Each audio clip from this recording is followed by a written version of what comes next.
राष्ट्रीय सुरक्षा और देशभक्ति की भावना ने भारत को एकजुट कर दिया। दिल्ली के जेएनयू ने तुर्की की इनोनू यूनिवर्सिटी के साथ एकेडमिक समझौता रद्द कर दिया है, तो लखनऊ, कानपुर और गाजियाबाद में तुर्की के खिलाफ जनाक्रोश सड़कों पर दिखा है। आइए इस रिपोर्ट के जरिए आपको दिखाते हैं।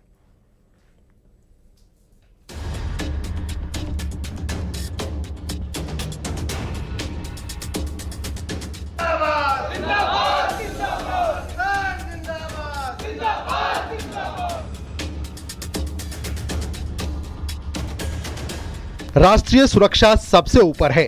इसी का नतीजा है कि भारत के खिलाफ पाकिस्तान का समर्थन करना आतंक के मददगारों को भारी पड़ रहा है। दिल्ली के जेएनयू ने राष्ट्रीय सुरक्षा संबंधी चिंताओं के चलते तुर्की की इनोनू यूनिवर्सिटी के साथ अपने एकेडमिक समझौते को रद्द कर दिया है। ये कदम तब उठाया गया जब तुर्की के भारत पाकिस्तान संघर्ष से जुड़ने की खबरें सामने आईं और तुर्की ने भारत की बजाय पाकिस्तान को अपना समर्थन दिया। जेएनयू की तरफ से बयान में कहा गया है कि वो ऐसे वक्त में राष्ट्र के साथ खड़े हैं। JNU teaches Turkish as a language in the School of Languages, Literature and Culture. And we have an Indian professor who does it. And because of that, the administration thought that we should not have any relations with a country that supports terror and that stabs India on the back. And how can you have a relationship with somebody who's undermining India's national security?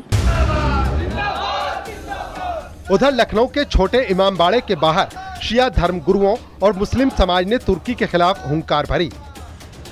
Operation सिंदूर में तुर्की के पाकिस्तान को समर्थन देने पर गुस्सा फूटा। सड़कों पर तुर्की का झंडा और हाथों में कुरान लिए लोगों ने तुर्की के बहिष्कार का ऐलान किया। कानपुर में भी 400 से ज्यादा सेब व्यापारियों ने तुर्की के सेबों पर लिखा नॉट फॉर सेल। गुमटी के व्यापारियों ने कहा कि हम इन्हें खराब कर देंगे लेकिन बेचेंगे नहीं।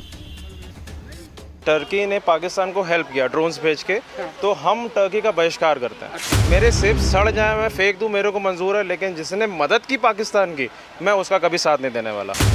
गाजियाबाद की साहिबाबाद मंडी में भी व्यापारियों ने तुर्की के सेबों का बहिष्कार किया और कहा पाकिस्तान का साथ देने वाले का माल भारत में नहीं चलेगा।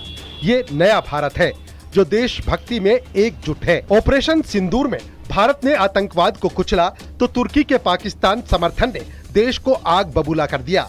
जेएनयू से लेकर सड़कों और मंडियों तक भारत एक स्वर में कह रहा है आतंक का साथ देने वालों का बहिष्कार जरूरी है।